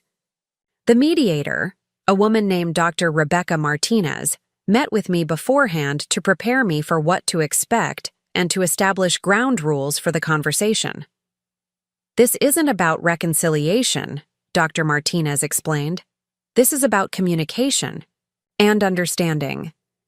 You're under no obligation to forgive Lisa or to rebuild a relationship with her. Your only obligation is to be honest about your experience and to listen to what she has to say. The meeting room was stark and institutional, with fluorescent lighting and gray walls that seemed designed to drain all warmth from human interaction. When Lisa walked in wearing prison-issued clothing, her hair shorter and her face thinner than I remembered, I was struck by how small she looked. This woman who had loomed so large in my nightmares, who had systematically dismantled my life, looked fragile and diminished. But then she met my eyes, and I saw something there that reminded me why I had been afraid to come. Intelligence, calculation, the same quick mind that had planned and executed my destruction. Prison might have changed her circumstances, but I wasn't convinced it had changed her fundamental nature. "Hello, Mom," she said quietly, and hearing her voice again after so many months was like being transported back to those terrible days when I had lived in constant fear and confusion. We sat across from each other at a small table, with Dr. Martinez positioned to mediate if the conversation became too heated or emotional. The silence stretched between us, filled with months of anger and pain, and questions that couldn't be easily answered. "Thank you for coming," Lisa finally said. "I wasn't sure you would." "I wasn't sure either," I replied. "I'm still not sure why I'm here." Lisa nodded, accepting that honesty. "I wanted to try to explain if you're willing to listen." Not to excuse what I did, but to help you understand how I got to the place where I could hurt you like that. So she began to tell me her story, starting with the financial pressures that had built up over years of poor decisions and bad luck. The gambling addiction that had started small and spiraled out of control. The embezzlement from her employer that had begun as a temporary loan she intended to pay back. The mounting debts and the panic of watching her life fall apart while trying to maintain a facade of stability for her children. I told myself at first that borrowing from your accounts was just temporary, she said. I was going to pay it back before you noticed. But then I realized how easy it was to forge your signature, how much money you had just sitting there, and it became easier to take more rather than find a way to pay back what I'd already stolen. She described the decision to start drugging me as a practical matter, a way to ensure I wouldn't interfere with their activities or question the missing money. She talked about researching sedatives online, about calculating dosages that would keep me compliant without immediately killing me.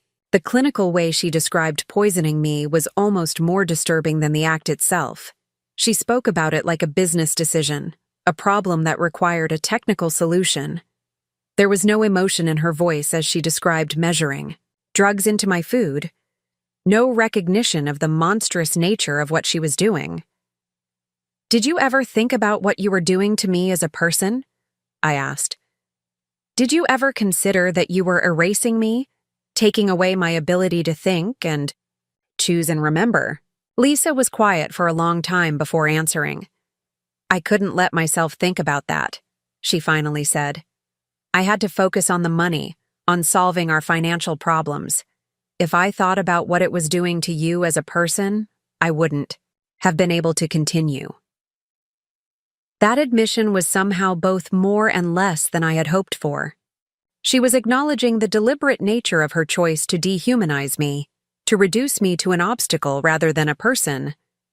But she was also revealing the depth of her selfishness, her willingness to sacrifice my humanity for her convenience. Do you understand what you took from me? I asked. It wasn't just money. You took my sense of reality, my trust in my own mind, my ability to feel safe in my own home. You made me question everything I thought I knew about myself and my family. I know, she said, and for the first time, her voice cracked with emotion. I know I destroyed more than just your bank account. I destroyed your faith in the people who were supposed to love you most. We talked for 2 hours, covering everything from the specific mechanics of their crimes to the broader questions of how a family could reach such a point of dysfunction. Lisa answered my questions honestly, even when the answers revealed the calculation and cruelty behind her actions. But as the conversation continued, I began to realize that the person sitting across from me wasn't quite the Lisa I remembered, or the monster I had imagined. She was something more complex and more troubling. A human being who had made a series of choices that led her further and further away from the values she had been raised with. She wasn't evil in some cartoonish way. She was someone who had allowed circumstances and poor judgment to gradually erode her moral boundaries until she was capable of systematically abusing her own mother. In some ways, that was more frightening than pure evil would have been. What do you want from me now? I asked, near the end of our time together. Nothing, she said, and I believed her. I don't expect forgiveness or reconciliation or a relationship. I just wanted you to know that I understand what I did was unforgivable, and I wanted to take full responsibility for it. As I prepared to leave, Lisa asked one final question. Do you think there's any chance that Emma and Jake will be able to forgive me someday? The pain in her voice when she mentioned her children was the first emotion that seemed completely genuine and unguarded. Whatever else she had become, she was still a mother who loved her children and was devastated by the impact her crimes had had on their lives. I don't know, I told her honestly. That's up to them to decide when they're old enough to understand everything that happened. Driving home from the prison, I felt emotionally drained but somehow lighter. The conversation hadn't provided the closure I had hoped for, but it had given me something almost as valuable: clarity. I now understood exactly who Lisa was and what she was capable of. I could stop wondering about her motivations or tormenting myself with questions about whether I had misunderstood her actions. She was exactly who I thought she was: someone who had chosen convenience over conscience, money over morality, selfishness over family loyalty. But she was also someone who was capable of recognizing the magnitude of her failures, even if that recognition came too late to matter. In the months that followed our meeting, I received occasional letters from Lisa updating me on her prison, programs, and her ongoing therapy. I read them but didn't respond. Our conversation had been necessary for my healing, but it hadn't restored trust or affection. She was still a stranger who happened to share my genetics, someone whose choices had placed her permanently outside the circle of people I could love and trust. Robert never reached out to me at all. According to Maria, he had shown no interest in restorative justice programs or accepting responsibility for his actions. He blamed Lisa for leading him into criminal activity, blamed me for pressing charges, blamed the legal system for treating them unfairly. He remained convinced that he was the victim of circumstances rather than the architect of his own downfall. The difference in their responses to imprisonment revealed something important about their characters. Lisa, whatever her flaws, was capable of self-reflection and growth. Robert remained locked in the narcissistic thinking that had enabled him to participate in my abuse without questioning the morality of his actions. I knew that when they were eventually released from prison, I would need to be prepared for the possibility that they might try to contact me or manipulate other people into pressuring me to reconcile with them. But I also knew that I had the strength and support systems to maintain my boundaries, whatever they chose to do. The experience of meeting with Lisa had taught me something important about forgiveness and healing. I didn't need to forgive my children to move forward with my life. I didn't need to understand them completely or to believe in their redemption. I just needed to accept the reality of who they were and make peace with the fact that they would never be the people I had hoped they would become. That acceptance was liberating in ways I hadn't expected. For months after the trial, I had carried the weight of trying to understand how my children had become capable of such cruelty. I had tortured myself with questions about my failures as a parent, my missed opportunities to intervene, my responsibility for their moral collapse. But my conversation with Lisa had made it clear that her choices were her own, driven by character flaws and decision-making patterns that were independent of anything I had done or failed to do as her mother. I could stop carrying guilt that belonged to her, stop trying to solve puzzles that weren't mine to solve. The holidays that year were the first I had spent completely alone since Frank died, but they were also the most peaceful I had experienced in years. I decorated my house the way I wanted to, cooked the foods I enjoyed, and spent time with friends who brought joy rather than drama into my life. On Christmas morning, I received a card from Emma and Jake, my grandchildren. It was simple, just a store-bought card with their names signed inside, but it meant everything to me. David had apparently decided that the children were old enough to maintain some contact with me, independent of their mother's crimes. I wrote them back immediately, telling them how much I missed them and how proud I was of their strength during such a difficult time. I didn't mention their mother or the legal proceedings, focusing instead on their accomplishments in school and their interests and hobbies. It wasn't the grandmother relationship I had once envisioned, but it was a connection that honored their innocence while protecting my own emotional well-being. Perhaps someday, when they were adults and could understand the full complexity of what had happened, we could build something stronger.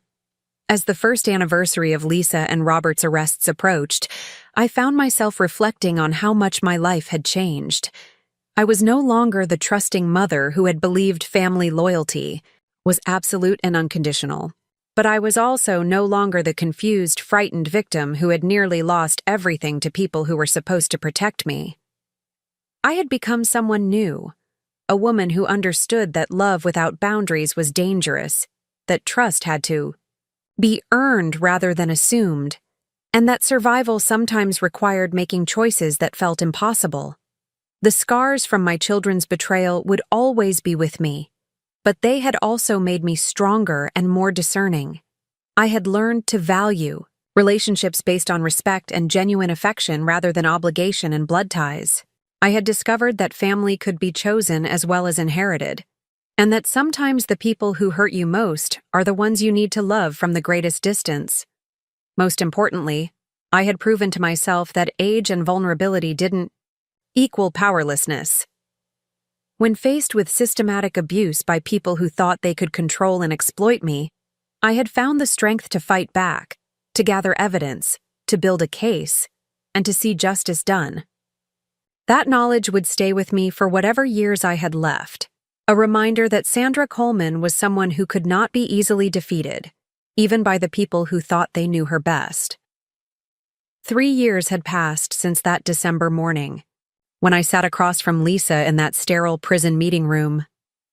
3 years of rebuilding, of learning to trust again, of discovering who Sandra Coleman was when she wasn't defined by being someone's mother or victim or cautionary tale.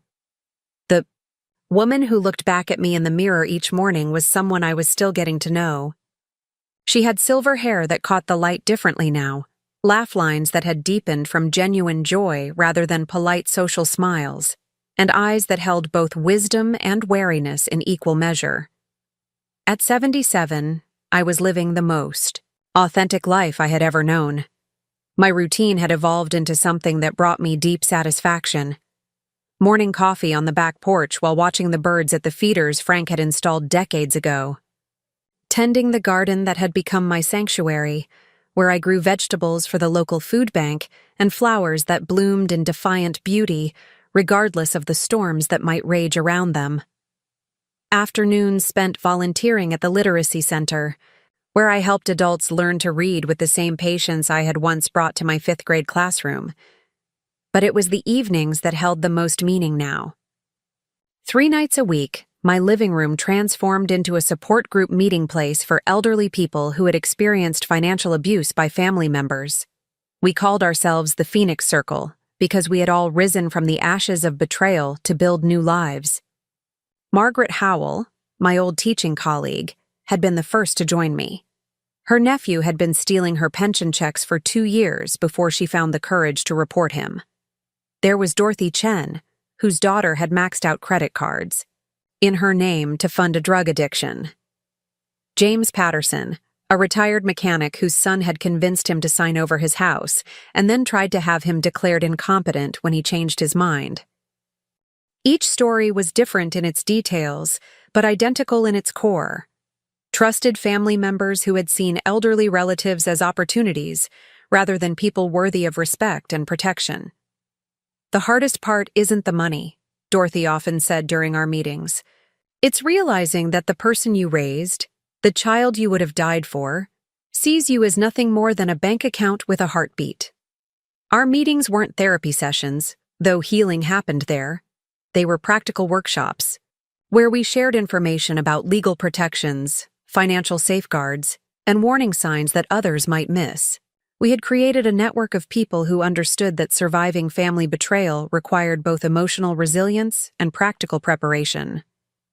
Maria Santos had become more than my attorney. She was now a friend who stopped by regularly to check on my well-being and to consult with our group about new developments in elder protection laws. The legislation that had emerged from my case was being replicated in other states, creating stronger penalties for financial exploitation and better training for law enforcement officers who encountered these crimes. You started something important. Maria told me one evening as our Phoenix Circle meeting was winding down. The ripple effects of your courage to fight back are still spreading, but the most significant development in my new life had nothing to do with legal victories or support groups. It had to do with a phone call I received on a rainy Thursday afternoon in April. "Grandma Sandy, this is Emma." My granddaughter's voice was different than I remembered, deeper and more confident, but unmistakably hers. She was 17 now, a senior in high school, and she was calling me for the first time since her mother's arrest. "Emma, sweetheart," I managed, my voice catching with emotion I had thought I had processed completely. "How are you, darling?" "I'm good," she said, and I could hear both nervousness and determination in her tone. "I wanted to call because I'm graduating next month, and I've been thinking a lot about family and what that means." We talked for an hour, a conversation that meandered through her academic achievements, her college plans, her complicated feelings about having a mother in prison, and her memories of the time we had spent together before everything fell apart. "I know Mom did terrible things to you," she said near the end of our call. "Dad explained everything when I turned 16 and started asking more questions. I can't defend what she did, and I understand why you had to press charges." "But?" I asked, sensing there was more she wanted to say. "But you're still my grandmother, and you didn't do anything wrong. I miss you, and I've missed having you in my life. I was wondering if maybe we could start talking again, if you're open to that." The tears that fell were different from any I had shed during the past 3 years. These weren't tears of grief or anger or loss. These were tears of unexpected joy, of a connection I had thought was severed forever suddenly being offered back to me. Emma and I began talking regularly after that. Video calls where I could see how much she had grown and changed, letters where she shared her thoughts about her future and her past. She was studying to become a social worker, inspired partly by her own family's dysfunction and her desire to help other families navigate crisis and trauma. "I want to work with elderly people," she told me during one of our conversations. "I want to help protect them from the kind of thing that happened to you." Jake, now 14, was slower to reach out, but eventually he too began calling occasionally. Our conversations were shorter and more tentative, but they held the promise of a relationship that could grow stronger over time. Their father, David, had remarried a woman named Sarah, who encouraged the children to reconnect with me. She understood that I was not responsible for their mother's crimes, and that cutting me out of their lives only added to the casualties of Lisa's choices. "Your grandchildren need to know they come from strength," Sarah told me during a phone conversation. "They need to see that it's possible to survive betrayal and build something good from the wreckage." The relationship I was building with Emma and Jake was different from the one I had enjoyed with them as small children. It was more cautious, more intentional, built on honest communication rather than assumed family loyalty. But it was also deeper in some ways, grounded in choice rather than obligation. They knew exactly who I was and what I had endured. They had chosen to love me anyway, not because they had to, but because they wanted to. That choice meant everything, to me. As Emma's graduation approached, she asked if I would attend the ceremony. It would be the first time I had been in the same space as David since the trial. The first time I would be part of a family celebration since everything had fallen apart. "I understand if it would be too difficult," she said when I hesitated. "But it would mean a lot to me to have you there." I bought a new dress for the occasion, something bright and celebratory that reflected the joy I felt in Emma's accomplishments rather than the grief that had defined so much of my recent history. As I sat in the auditorium watching my granddaughter walk across the stage to receive her diploma, I felt a sense of completion that had nothing to do with revenge or justice. This was what survival looked like, not just enduring the betrayal and fighting back against the perpetrators, but rebuilding connections that honored the innocent while protecting the vulnerable. It was possible to love selectively, to maintain boundaries while remaining open to unexpected grace. After the ceremony, David approached me with an expression I couldn't read. "Sandra," he said, extending his hand. "Thank you for coming. It means a lot to Emma." "Thank you for encouraging her to reach out to me," I replied. "I know the situation has been complicated for your family." "The situation was complicated by Lisa's choices," he said firmly. "You did what you had to do to protect yourself. I respect that, and I want the kids to understand that standing up for yourself isn't something to be ashamed of." It wasn't a complete reconciliation, but it was acknowledgement and respect. It was enough to build on. That summer, Emma came to stay with me for a week before starting college. It was the first time in years that my house had hosted someone, under the age of 60, and her presence brought an energy I had forgotten I missed. We cooked together, gardened together, and talked about everything from her college plans to her complicated feelings about her mother. She helped me organize old photo albums, laughing at pictures of her mother and uncle as children, trying to reconcile those innocent faces with the people they had become. "Do you think Mom will ever really change?" she asked one evening as we sat on the porch watching the sunset. It was a question I had pondered countless times, especially after my conversation with Lisa in prison. I wanted to give Emma hope, but I also needed to be honest about the realities of her mother's character and choices. "I think your mother is capable of understanding what she did wrong," I said carefully. "I think she genuinely regrets the pain she caused, but understanding and regret don't automatically translate into fundamental change. People can modify their behavior, especially with help and accountability, but changing the core patterns that led to the behavior is much harder." "So you don't think she'll be a different person when she gets out?" "I think she'll be a person who has learned some hard lessons and faced some serious consequences. Whether that makes her someone you can trust again is something you'll have to decide for yourself when the time comes." Emma nodded thoughtfully. "I love her because she's my mom, but I don't have to like who she is or what she did." "That's exactly right," I told her. "Love doesn't require blindness or excuse-making.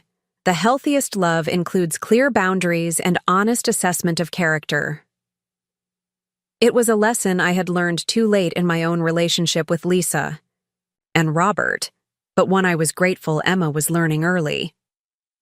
As autumn approached and Emma left for college, I found myself reflecting on how much had changed since that terrible spring when my world had been turned upside down. The house felt quiet again, but it was a peaceful quiet rather than the oppressive silence of isolation and confusion. I had built a life that was fuller and more meaningful than the one I had lived before my children's betrayal. My relationships were chosen rather than inherited, based on mutual respect rather than biological obligation. My days were filled with purpose and connection rather than routine and dependency.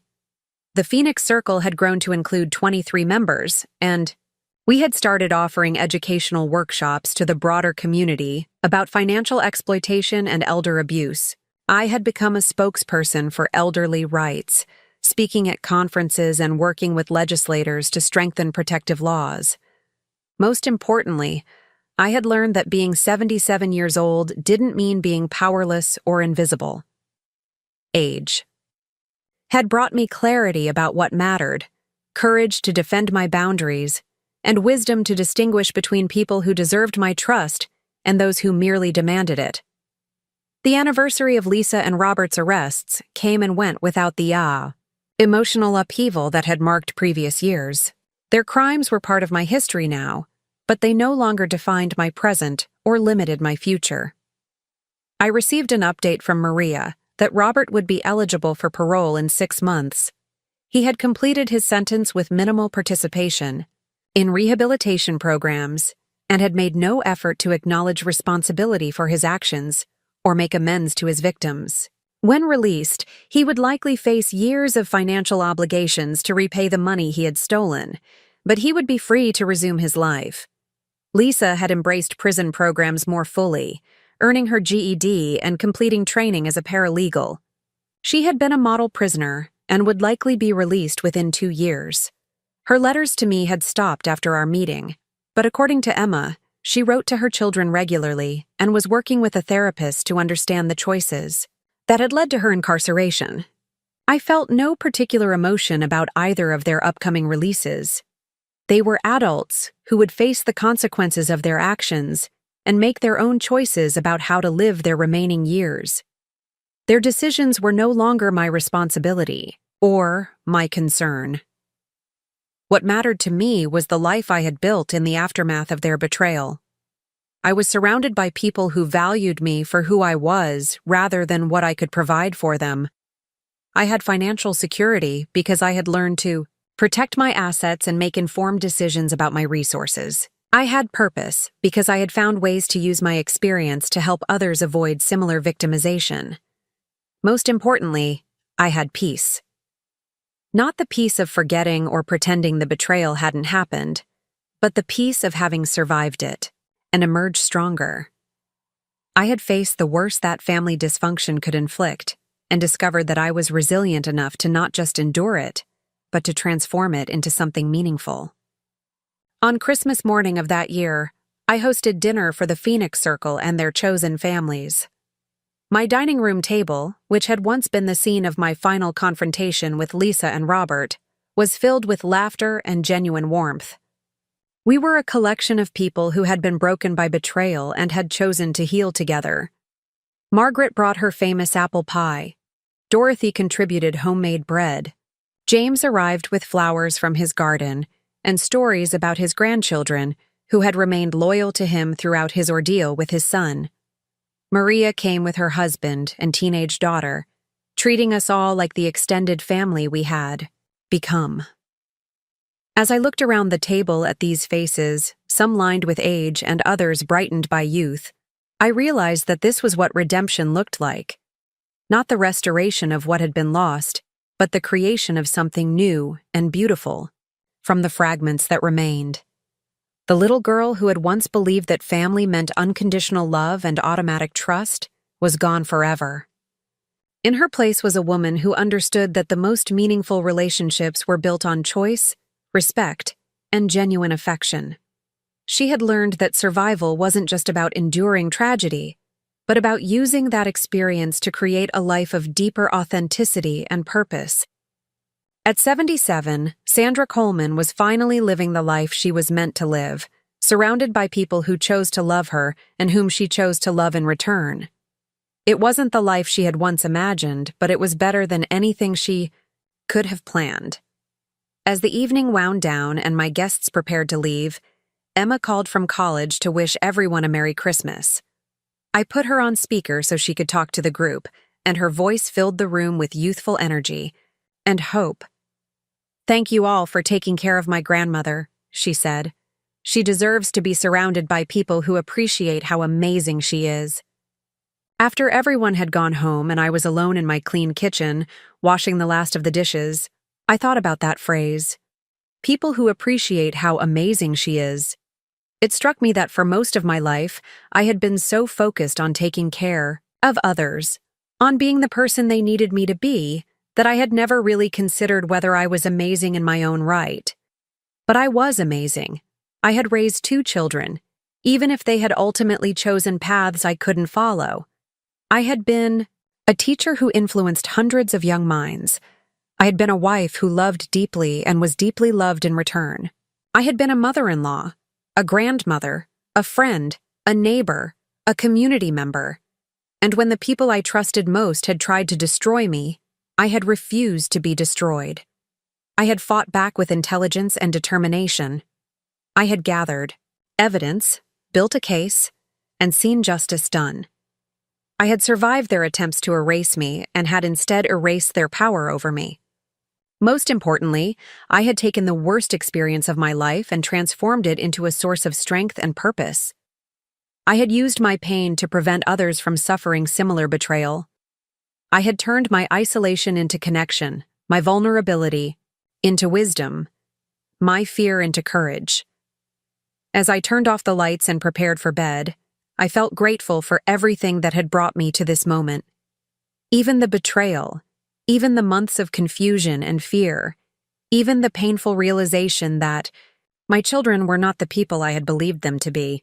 All of it had led me here, to this life of chosen family and meaningful purpose, to this understanding of my own strength and worth, to this peace that came from knowing exactly who I was and what I stood for. Tomorrow would bring new challenges and new opportunities. There would be more Phoenix Circle meetings, more chances to help elderly people protect themselves from exploitation, more conversations with Emma and Jake as they continued to build their lives. There would be garden work and volunteer obligations and quiet evenings reading books that fed my soul. There would be a life lived on my own terms, surrounded by people who had earned the right to be part of it, filled with purpose that emerged from my own experiences and choices. It was a good life. It was my life, and I had earned every moment of peace and joy it contained. As I sit here today, 5 years removed from the nightmare that nearly consumed my life, I find myself contemplating the profound lessons that emerged from one of the darkest chapters any parent could imagine. The story of how my own children systematically drugged and robbed me is more than just a cautionary tale about elder abuse. It's a testament to the resilience of the human spirit and the power of choosing survival over surrender. When I first realized what Lisa and Robert were doing to me, my instinct was to retreat into denial. The alternative was too devastating to contemplate. How could the babies I had nursed, the toddlers I had taught to walk, the teenagers I had worried about and supported through every crisis, become the architects of my destruction? The cognitive dissonance was so severe that for weeks I questioned my own sanity rather than accept the evidence before my eyes. But denial, I learned, is a luxury that victims cannot afford. The moment I chose to trust my own perceptions over my desperate need to believe in my children's goodness was the moment I began to reclaim my life. This realization strikes at the heart of one of the most insidious aspects of family abuse, the way it weaponizes our deepest bonds against us. Strangers who abuse elderly people are easier to identify and defend against. We expect danger from unknown predators. We install security systems, avoid dark alleys, and trust our instincts when something feels wrong. But when the predator shares your DNA, when they know your favorite foods and your childhood stories, when they can perfectly mimic love and concern while systematically destroying you, the very foundations of trust and safety crumble. Lisa and Robert didn't just steal money from me. They stole my faith in my own judgment, my belief in family loyalty, my sense of safety in my own home. They forced me to question every relationship, every gesture of kindness, every expression of love I had ever received or given. The psychological damage was exponentially more devastating than the financial theft. Yet it was precisely this complete breakdown of my assumptions about family and trust that ultimately liberated me. When everything I had believed about unconditional love and biological bonds was stripped away, I was forced to rebuild my understanding of relationships from the ground up. This reconstruction, painful as it was, allowed me to create something stronger and more authentic than what I had lost. The months I spent pretending to be their victim while secretly gathering evidence taught me something crucial about the relationship between vulnerability and power. Society trains us to see aging as a process of diminishing capacity, increasing dependence, and gradual irrelevance. My children had internalized these ageist assumptions and believed that my advanced years made me an easy target for manipulation and abuse. They were catastrophically wrong. The skills I had developed over 7 decades of life, the wisdom accumulated through years of teaching and parenting, the strategic thinking honed by managing classrooms and households, all of these assets remained intact even when my children were drugging me into confusion. When I finally understood what was happening, I was able to deploy those skills with devastating effectiveness. The irony is profound. Lisa and Robert thought they were exploiting my weakness, but they had actually awakened my greatest strengths. They had underestimated not just my intelligence and determination, but the particular kind of moral clarity that comes with having nothing left to lose. This experience taught me that vulnerability and power are not mutually exclusive. In fact, the most profound power sometimes emerges from the depths of vulnerability. When I was at my most physically and emotionally compromised, when I was isolated and confused and afraid, I found resources within myself that I never knew existed. The decision to fight back was not just about seeking justice for myself, it was about refusing to accept society's narrative about elderly people as helpless victims.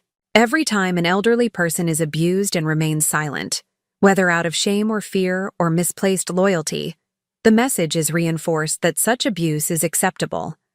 By standing up and speaking out, I was challenging not just my individual abusers, but an entire system that enables the exploitation of vulnerable adults. The legal proceedings revealed the extent to which elder abuse has become a hidden epidemic. My case was not unique or unusual. It was part of a vast pattern of family members targeting elderly relatives for financial exploitation. The prosecutors told me that such crimes are vastly underreported, partly because victims are reluctant to expose family members and partly because the signs of abuse are often mistaken for natural cognitive decline. This underreporting serves the interests of abusers who count on their victims' silence. They exploit not just financial assets but emotional bonds, using love and loyalty as weapons against the people who trust them most. The shame and stigma surrounding family abuse creates a protective shield for perpetrators who understand that their victims would rather suffer in silence than expose their children or grandchildren to criminal prosecution. Breaking that silence was one of the most difficult decisions I ever made, but it was also one of the most important. By refusing to protect Lisa and Robert from the consequences of their actions, I was protecting other potential victims. The ripple effects of speaking out extended far beyond my personal situation. The media attention, uncomfortable as it was, served a vital purpose. It showed other elderly people that they had options beyond suffering in silence. It demonstrated that age does not disqualify someone from seeking justice. It proved that abusers, even family members, could be held accountable for their crimes. Most importantly, it challenged the narrative that elderly people should be grateful for any attention from family members, even when that attention comes with a price. The expectation that older adults should accept mistreatment rather than risk losing family connections is a form of emotional blackmail that enables abuse. My story demonstrated that some connections are too toxic to preserve, regardless of biological relationships. The journey from victim to survivor to advocate has been transformative in ways I could never have anticipated. The Phoenix Circle, the support group I helped create for elderly abuse survivors, has become one of the most meaningful aspects of my life. Watching other people find their strength and reclaim their power has shown me that healing is not just possible, but inevitable when people refuse to accept victimhood as their permanent identity. Each member of our group has a different story, but all of them share the common experience of being betrayed by people they trusted. The shame and isolation that initially defined their experiences gradually transforms into strength and connection. They discover that they are not alone, not powerless, and not responsible for other people's moral failures. The process of healing from family betrayal is complex and nonlinear. There are moments of rage, periods of grief, episodes of doubt and self-recrimination. The temptation to minimize the abuse or excuse the abusers is constant, especially when well-meaning people suggest that family reconciliation should be the ultimate goal. But I have learned that forgiveness is not a requirement for healing, and reconciliation is not always appropriate or safe. Some bridges are meant to be burned, especially when crossing them again would expose you to further harm. The pressure to forgive and forget serves the interests of abusers more than victims. This doesn't mean carrying hatred or bitterness forever. It means accepting reality without sugarcoating it, setting boundaries based on behavior rather than biology, and refusing to sacrifice your safety for other people's comfort with family dysfunction. My relationship with my grandchildren has taught me that it's possible to love selectively within families, to maintain connections with innocent parties while protecting yourself from those who have proven themselves dangerous. Emma and Jake are not responsible for their mother's crimes, and they should not be punished for her choices. But they also needed to understand that loving someone doesn't mean accepting their behavior or enabling their dysfunction. The conversations I've had with Emma and Jake about their mother have been some of the most important of my life. I've tried to help them understand that they can love Lisa while also recognizing her capacity for harm. They can feel sad about her imprisonment, while also understanding that it was necessary for justice and public safety. These nuanced emotional positions are difficult for anyone to navigate, but they're especially challenging for young people who have been taught that family loyalty requires blind support. Teaching them that love can coexist with boundaries, that protection of self is not betrayal of others, has been one of my greatest gifts to them. The financial recovery from the theft has been partial at best. While the court ordered full restitution, the reality is that people who steal from elderly relatives are rarely in a position to repay their victims. Lisa and Robert had spent most of my money before they were caught, and their prison sentences have prevented them from earning income to make amends. But the financial loss, devastating as it was, pales in comparison to what I gained through the process of fighting back. I discovered reserves of strength I didn't know I possessed. I developed new relationships based on mutual respect rather than biological obligation. I found purpose in helping others avoid the victimization I had experienced. Most importantly, I learned to value myself not as someone's mother or grandmother or caregiver, but as Sandra Coleman, an individual worthy of respect and protection. For most of my life, my identity had been defined by my relationships to other people. The betrayal by my children forced me to discover who I was when those relationships were stripped away. The woman I found underneath all those roles was someone I genuinely liked and admired. She was intelligent, resourceful, courageous, and principled. She was someone who deserved better than what Lisa and Robert had given her. Someone worthy of love and loyalty and honesty. This self-discovery was perhaps the most valuable outcome of an otherwise terrible experience.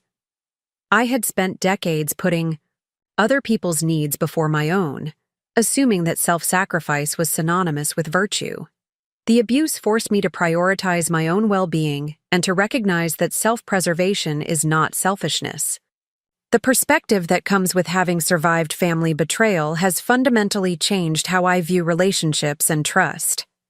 I no longer assume that people who claim to love me have my best interests at heart.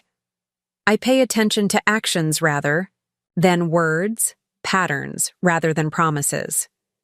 I trust incrementally and conditionally rather than absolutely and permanently. This might sound cynical, but it's actually liberating. When you stop expecting perfection from people and start evaluating them based on their actual behavior, you can form more authentic connections. You can appreciate people for who they really are, rather than who you wish they were or who they pretend to be. The elderly people in my support group often struggle with this transition from unconditional trust to conditional acceptance. They feel guilty for questioning their family members' motives or for setting boundaries around their resources. Society has taught them that suspicion of family is pathological rather than protective. But I have learned that healthy skepticism is not cynicism, it's wisdom. The ability to distinguish between people who deserve your trust and those who are simply demanding it is one of the most important skills anyone can develop, especially as they age and become more vulnerable to exploitation. The changes in elder protection laws that emerge from my case represent progress, but they are just the beginning of what needs to happen. The legal system is still struggling to understand the complexity of family financial abuse and the unique challenges faced by elderly victims. Too often, prosecutors and judges see these cases as family disputes rather than serious crimes. The banking industry has made some improvements in identifying unusual account activity, but much more needs to be done to protect elderly customers from financial exploitation. Healthcare providers need better training to recognize the signs of abuse and to understand their obligations to report suspected crimes. Most importantly, society needs to change its attitudes about aging and autonomy. The assumption that elderly people are inevitably declining in capacity makes them targets for abuse and prevents them from being taken seriously when they report crimes. Ageism is not just prejudice. It's a form of structural violence that enables exploitation. The work I do now with Phoenix Circle and in my advocacy efforts is focused on changing these attitudes and systems. Every time we help an elderly person recognize and report abuse, every time we educate professionals about elder protection, every time we challenge ageist assumptions about capacity and worth, we make the world a little safer for vulnerable adults. But the most important lesson from my experience is that individual strength and determination can overcome even the most sophisticated abuse. When Lisa and Robert began their campaign against me, they had every advantage. They knew my routines, my finances, my vulnerabilities. They had access to my home, my food, my daily life. They could monitor my activities and manipulate my environment with ease. Yet despite all these advantages, they ultimately failed because they underestimated the one thing they couldn't control: my refusal to accept victimhood as a permanent condition. When I finally understood what was happening, I was able to turn their advantages into disadvantages, their access into evidence, their confidence into carelessness. This is the message I want every elderly person to understand. You are not powerless, even when you feel most vulnerable. Your age is not a disqualification from justice. Your family relationships do not obligate you to accept abuse. Your desire for peace does not require you to submit to exploitation. You have the right to safety, dignity, and autonomy regardless of your age or your relationship to your abusers. You have the right to protect your resources, your health, and your well-being from anyone who would harm you, including family members. You have the right to speak up, fight back, and seek justice when you have been wronged. These rights are not theoretical or conditional. They are absolute and actionable. The systems and people exist to help you exercise them. But first, you must recognize that you deserve protection and support. The Sandra Coleman who emerged from this ordeal is not the same woman who was slowly being poisoned and robbed 3 years ago. She is stronger, wiser, more discerning, and more authentically herself than she has ever been. She is surrounded by people who chose to love her rather than people who felt obligated to tolerate her. She is engaged in work that gives her life meaning and purpose beyond her roles as caregiver and supporter of others. She is, in every meaningful sense, free. Free from toxic relationships, free from false obligations, free from the fear that speaking truth will destroy the connections that matter, free to live according to her own values rather than other people's expectations. This freedom came at a tremendous cost, but it was worth every moment of pain and fear and loss. Because on the other side of that nightmare was a life more authentic and fulfilling than anything I had imagined possible. To anyone reading this who recognizes themselves in my story, who suspects they are being abused or exploited by family, members who feels trapped by loyalty and love and obligation, you are not alone, you are not powerless, and you deserve better. The path forward is difficult and sometimes lonely, but it leads to a place of strength and peace that is worth every step of the journey. Trust yourself, protect yourself, and never let anyone convince you that your safety and dignity are less important than their comfort or convenience. You are worth fighting for, even when the fight is against people you love, especially then. Up next, you've got 2 more standout stories right on your screen. If this one hit the mark, you won't want to pass these up. Just click and check them out.